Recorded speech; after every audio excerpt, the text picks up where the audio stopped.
Сәлем шебержан, біз бүгінгі сабағымызда тура осындай өте керемет ободокты сіздермен бірге жасап үйренетін боламыз. Сәттілік, кеттік. Керек материалдарға тоқталайық. Бізге ең бірінші ободок керек болады. Ободокты үлкен кіші размер болады. Осы видеода үлкен размермен тігіп үйренеміз. Және де өзіңіз қандай түсті қалайсыз, сондай лента керек болады. 3 метр жеткілікті. Леска жіп керек болады. Тігуге арналған 11 размердегі ине керек болады. Бисермен жұмыс жасайтын болғандықтан ары қарай тастар. Бисер міндетті түрде керек. Бір түсті алсаңыздар болады.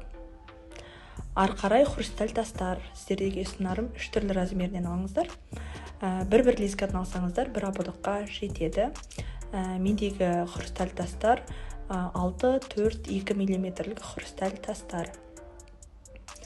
Өз қалауыңызға байланысты түстерді алсаңыздар болады. Даже үйде қандай тастар бар, солармен араластырып жақсы ободок шығаруға болады. Лентаны ескере кетейін. Лентаның атласовый лента емес, мата лента немесе бархатный лента болады. Және де осындай жіңішкесін алсаңыздар дұрыс болады. Енді тігуге кірісейік. Бірінші жібімізді сабақтап қоямыз. Леска жіпті тек қана бір қабатпен қолданамыз. Жай жіпке қарағанда тігілу барысы кішкене күрделірек, сол үшін бір қабат жеткілікті. Және де ыстық клейдің көмегімен біз лентамызды орап шығатын боламыз. Лентаны орап шығу өте маңызды.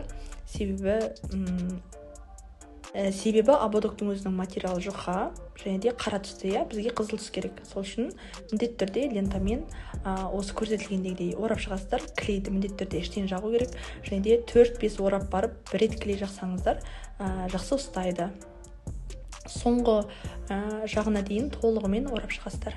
Ободогымыз осылай дайын, өте әдемі болып шықты. Енді біз тігуге кірісеміз. Тігу барысында бір жағынан бастаймыз да, тастарды рет-ретімен тізіп шығатын боламыз. Бұл ободок тігу барысында сізге үлкен сабыр керек болады. Өйткені өте ұсақ жұмыс және де ашық жерлер қалып қалмау керек. Сол үшін сізге шыдамдылық керек болады. Соған өзіңізге настрой жасап алыңыз. Бірақ өте бағалы, құнды, әдемі зат шығаруға болады. Енді сіздерге техникаларды түсіндіріп өтейін. Бізде 3 түрлі тас бар деп алдық, Соның ең үлкенін қазір аламыз. Аламызда оған бір штук бисер өткіземіз. Яғни біз бисермен оны тоқтатамыз. Яғни біздің тасымыз тік тұрады. Бисерден қайтадан қайтарып, видеода көргендеріңіздей ободокқа қайтадан тігеміз. Сонда біздің тасымыз тік және де үстінде бисері бар, жібі де көрінбейтін халде тұрады. Айналасына кішкентай размердегі тастарды тура осылай және де 3 штуктан біріктіріп толтырып жіберуге болады. Және де сонымен қатар ескеретіні, егер толмай қалған жерлер болса, ол жерлерді ұсақ бисерден 7 штук, 9 штук өткізіп, үсті-үстінен бастырып өтесіздер. Сол кезде ободок толыққанды толық болып көрінеді. Бұл ободокты тігудің белгілі бір нақты ережесі жоқ, өз фантазияңызға байланысты. Бұл жердегі менің көрсеткім келгені, ободокты қалай ораймыз, ары қарай тастарды қалай орналастырамыз, қандай құралдар керек екендігін көрсету. Ары қарай әркім өз фантазиясымен тіге алады. Менің нұсқамдағы ободок осылай, пайдаларыңызға жарасын. Ары қарай видеоны қарап көріңіздер.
Сіздерге тағы да түсінікті болу үшін мен ободогының ортан белінен асып кеттім. Осылай жақыннан тағы бір рет көрсетуге шешім қабылдадым. Тағы бір ескеретіні, ободоктың шетіне шығарып тастарды қадау керек. Себебі шетіне шықпай қалса кішкене дұрыс көрінбей қалады. Негізі бисерді осылай ұштықтап салмай инемен өткізсеңіздер өте жеңіл аласыздар. Ол үшін жайпақ ыдысқа салу керек. Бос жерлерге толтыратын бисерлерді тура осы тәсілмен алғаныңыз дұрыс. Және де леска жіппен жұмыс жасау барысында леска жіптеріңіз таусып қалатын жағдай болады, иә. Ондай кезде лесканы қатты тақамай, бітіп бара жатқан жерінен бірнеше рет тігіңіздер, яғни ортасында көрінбейтін жерден бір-екі тастың астынан өткізіп тігіңіздер, одан кейін барып түйіншектеп 2 рет, сосын барып тақап кесіп тастаңыздар. Ал келесі сабақтаған жібіңізді тура көрінбейтіндей етіп ортасынан бастағаныңыз дұрыс болады.